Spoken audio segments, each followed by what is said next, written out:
Vindorka er þegar við nýtum orkuna í vindinum til þess að gera eitthvað fyrir okkur. Í dag erum við aðallega að framleiða rafmagn með vindorku.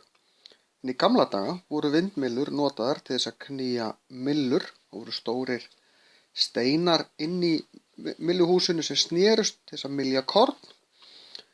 Myllur voru líka notaðar til þess að knýja sær og fleiri hluti. En í dag nýtum við þetta fyrst og fremst til þess að búa til rafmagn.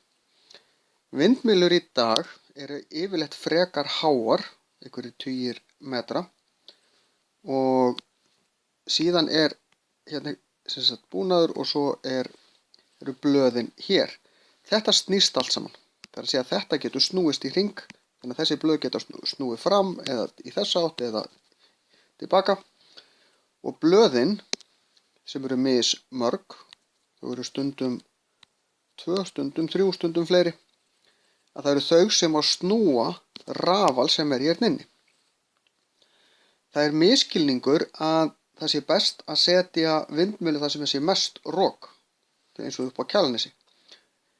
Af hverju ekki vindmyllur þar? Af því það er alltaf svo mikið rok. Vindmyllur, þær virka best í stöðugum þéttum vindi. Ef að vindur er of mikill, þá hætta þær að virka. Þannig að það er ekki gott að setja vindmyllur þar sem verður of mikið rok, og við þurfum líka að passa okkur að við mögum ekki vera með vindmyllur þar sem er oft logn, þó það sé stundum ekki rok. Því að vindmyllan þarf alltaf að snúast og rafmagnsframleiðsla snýst svolítið að fá stöðugt magn af rafmagni en ekki rosa mikið í smástund og svo ekkert. Því að við getum ekki geymt rafmagnið. Við þurfum að fá stöðugt framboð. Þess vegna viljum við hafa vindmyllur þar sem er stöðugur vindur. Og þetta þarf allt saman að rannsaka áður en vindmyllurnar eru byggðar.